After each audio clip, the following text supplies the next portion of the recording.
introduce our next speaker, Emily Kudenik-Moore, Dr. Emily Kudenik-Moore from Colorado State University and originally from Ketchikan.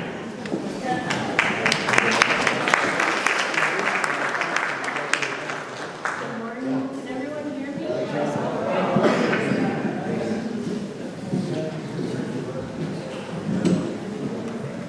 Now can you hear me? Barely? Now you can hear me. Okay. Well, good morning. Thank you for coming. It's always a pleasure for me to get to come back to Southeast Alaska, and especially this beautiful Sitka. So I'd like to recognize our hosts and all the conference organizers who have done so much work in putting this conference together. This past April, the Tantaquan and Sanyaquan Tlingit communities in Saxon, Alaska, dedicated a new totem pole in the Saxon Totem Park, known as the Seward Shame Pole.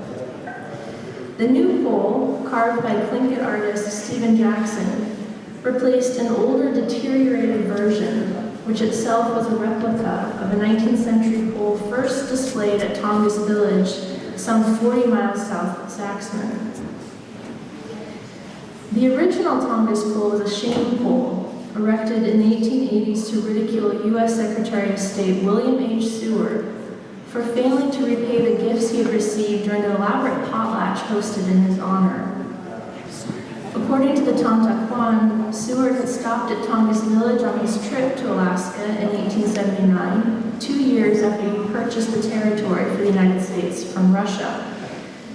When he stopped at Fort Tongass, Chief Ebbets of the Tequaidi Brown Bear Clan treated Seward to a lavish welcome with all the gravitas and gifts befitting a high-ranking government official.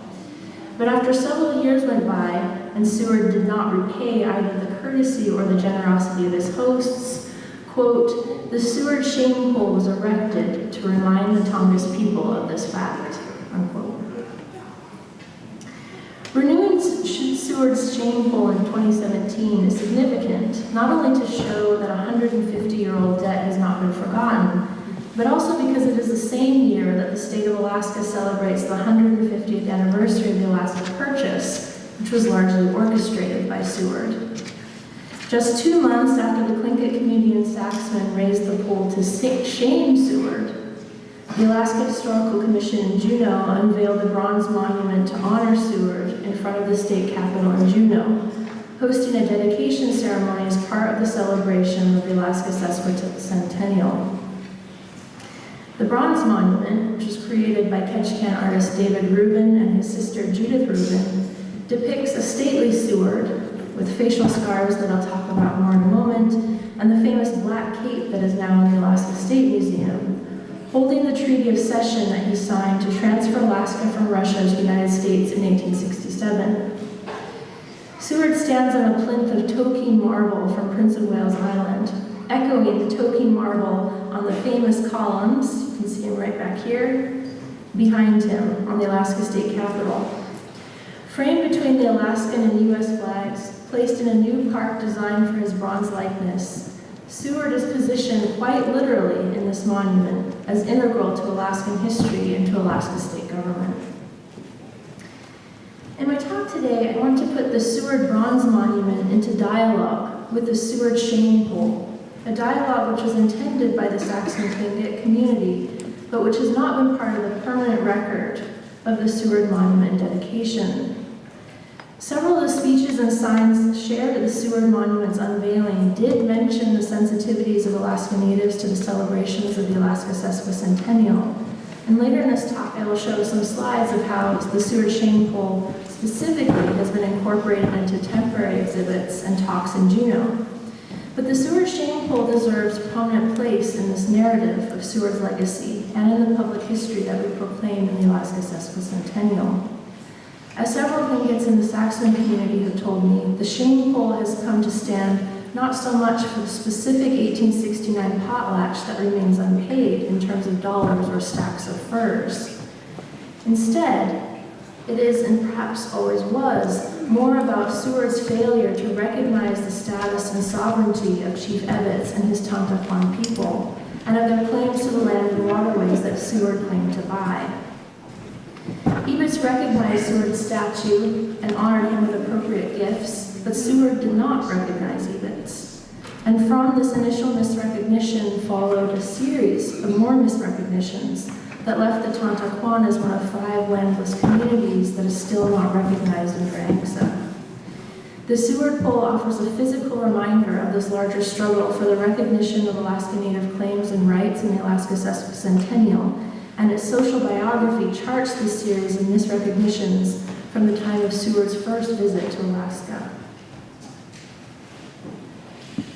I want to begin by acknowledging that, by most accounts, Seward was a good guy.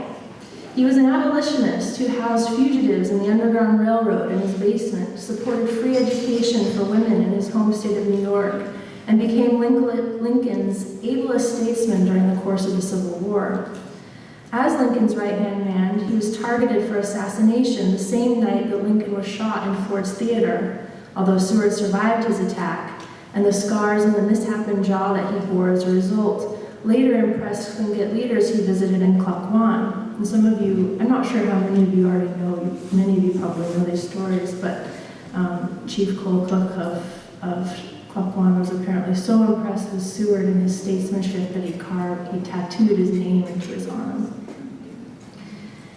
But his reputation among the Tontaquan Tlingits of southern Southeast Alaska is very different and points to another aspect of Seward's legacy. Seward was an ardent expansionist, believing that the United States should dominate not only North America, but also trade routes in the Pacific that paved the way for the global flow of American goods and dollars. One historian called him, quote, an apostle of manifest destiny, quote, a person driven by a ravenous expansionist credo that the United States should spread farther than the shores of North America. Seward bought Midway Island in the Central Pacific and tried to buy islands in the Caribbean the same year that he bought Alaska from Russia in 1867. In all of these transactions, Seward did not consider the claims of indigenous peoples to their lands, and it is this lack of recognition that troubles many Tontaquan peoples in the celebration of the Alaska Sesquicentennial.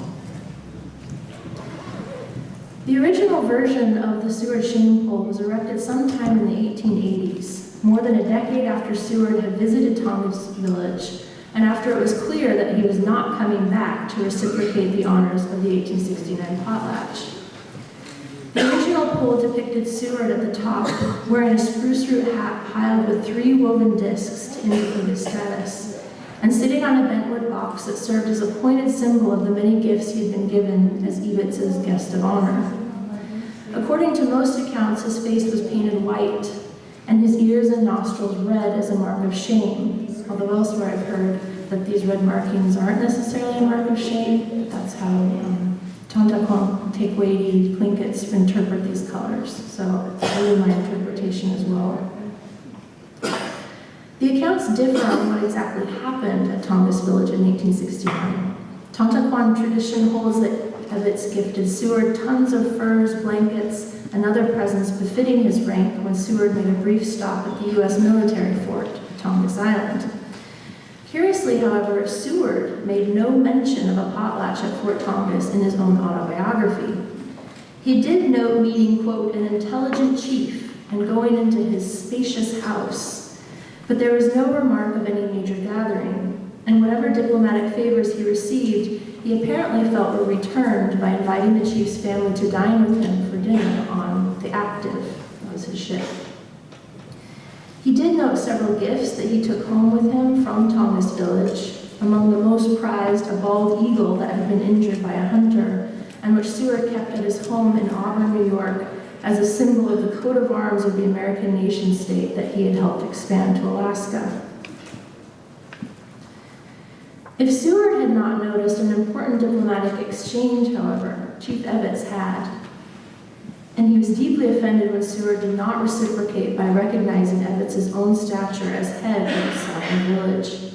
The Seward pole stood at Tongass Village for the next 50 years, waiting for the offensive index to be recognized and resolved by the offending party. But recognition was not forthcoming. forthcoming. Seward himself died in 1872, just 3 years after the Tongass potlatch. Meanwhile, his purchase of Alaska had sent a new wave of American settlers into Tontaquan lands, bringing the poisons of smallpox and whiskey with them. Chief Ebbets died in 1892, and a few years later, most of the other Tontaquan Tlingit agreed to relocate to a summer fishing camp at the mouth of Ketchikan Creek, Ketchikan, where the Episcopal Church promised a mission and a permanent school.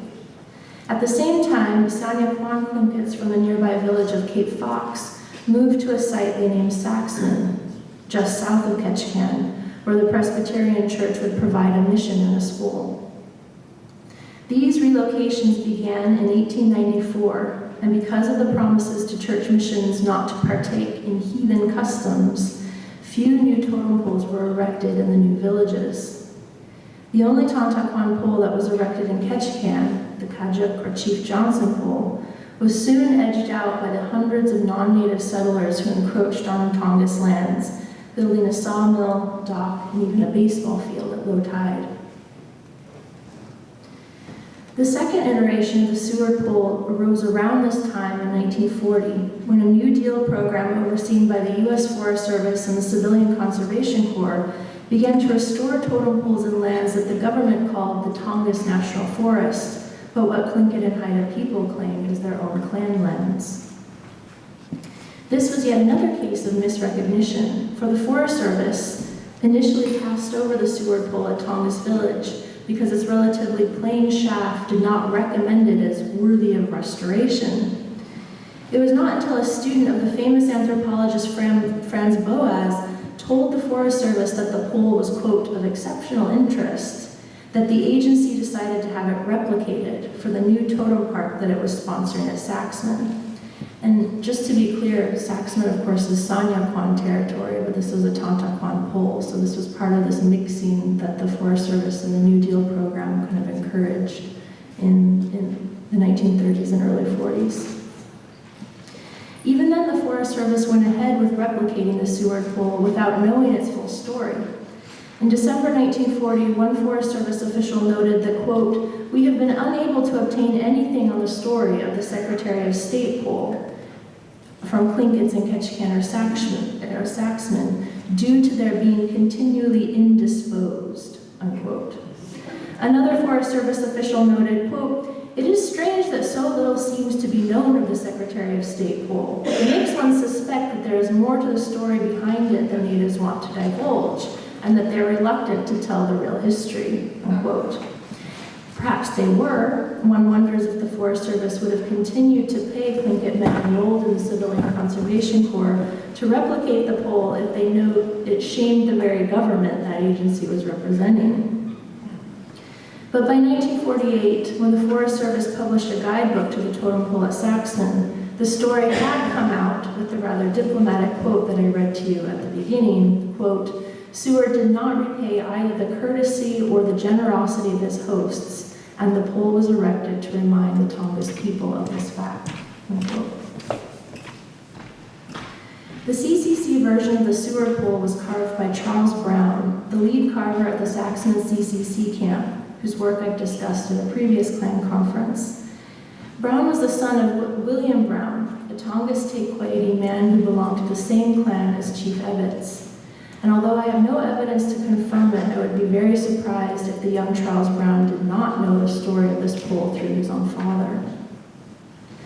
From what I can tell of the few photographs of this pole, Brown was faithful to the original in his replication, carving Seward sitting on the Benwood box, wearing the potlatch hat, and his face painted white with red ears and nostrils.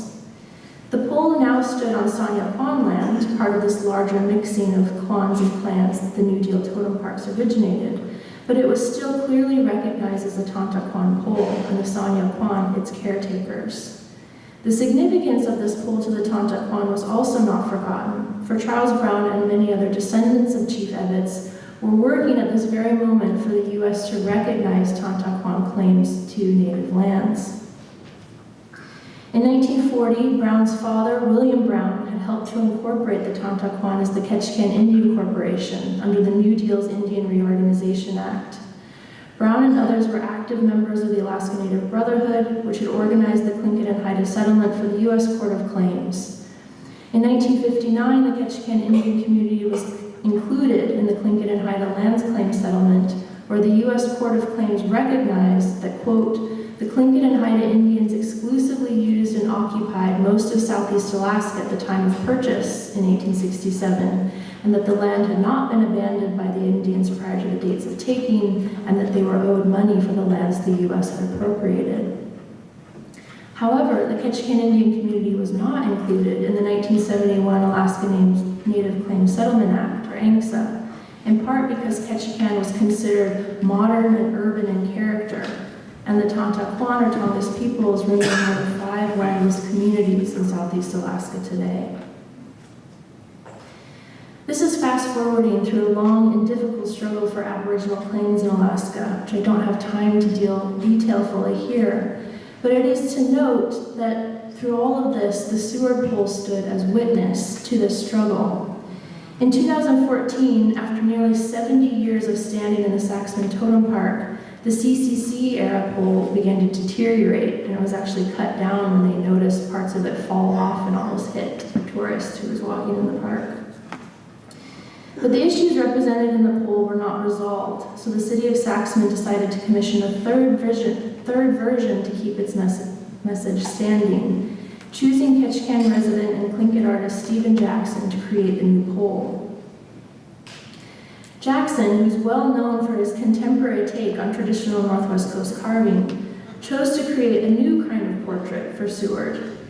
He said that close study of the old pole seemed to suggest some aspects of caricature, like the fact that the man's neck bulged out of its too small neckline, and that he seemed to lean forward slightly in his eagerness to get the goods, as Jackson said.